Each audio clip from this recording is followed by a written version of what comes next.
सर्वांना नमस्कार. जय श्री कृष्ण. सर्वप्रथम आपण प्रार्थना म्हणूयात. वसुदेवसुतं देवं कंसचाणूरमर्दनं देवकी परमानन्दं कृष्णौ वन्दे जगद्गुरुं. श्रीकृष्णौ वन्दे जगद्गुरुं. जय श्री कृष्ण. आपण पाहत आहोत अध्याय पहिला म्हणजे अर्जुन विषाद योग आणि आज आपण पाहणार आहोत श्लोक क्रमांक 22. श्लोक पाहूयात. यावदेतान् निरीक्षे है योद्धुकामानवस्थितान् कैर्मया सह योद्धव्यमस्मिन् रणसमुद्यमे. श्लोकाचा अर्थ पाहूयात.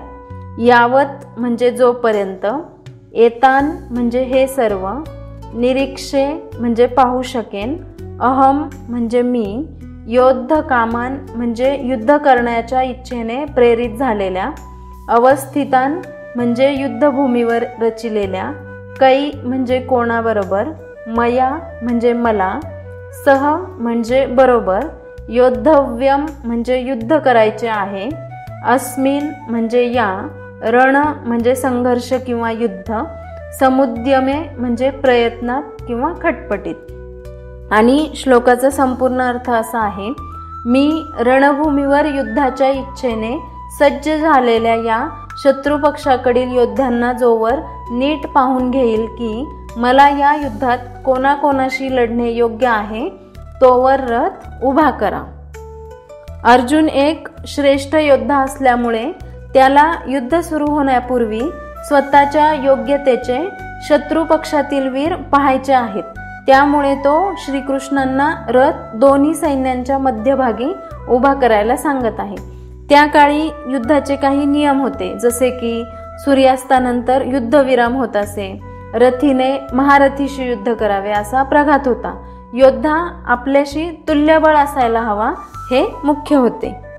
भगवंतांचा भक्त या नात्याने अर्जुनाला आपल्या भावंडांशी व चुलत्यांशी युद्ध करण्याची मुळीच इच्छा नव्हती. पण दुर्योधन हट्टी असल्यामुळे आणि शांततामय वाटाघाटी करण्यास कधीच तयार नसल्यामुळे अर्जुनाला युद्धभूमीत येणे भाग पडले. यासाठीच युद्धभूमीवरील उपस्थित ज्येष्ठ व्यक्तींना पाहण्यास तो उत्सुक झाला होता. रणांगणावर शांततेचा प्रयत्न करण्याचा जरी प्रश्न नव्हता, तरी त्या व्यक्तींना पुन्हा पाहण्याची आणि एका अनावश्यक युद्धाची मागणी करण्यात ते किती कृतनिश्चयी आहेत हेही पाहण्याची त्याची इच्छा होती. म्हणून अर्जुनाने आपला रथ दोन्ही सेनांच्या मध्ये स्थापन करण्याची आज्ञा भगवंतांना केली होती. समापन प्रार्थना.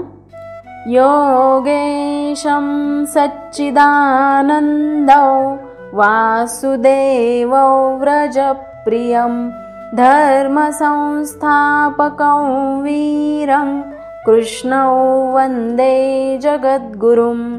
श्रीकृष्णौ वन्दे जगद्गुरुं. श्रीकृष्णार्पणमस्तु. जय श्री कृष्ण. धन्यवाद.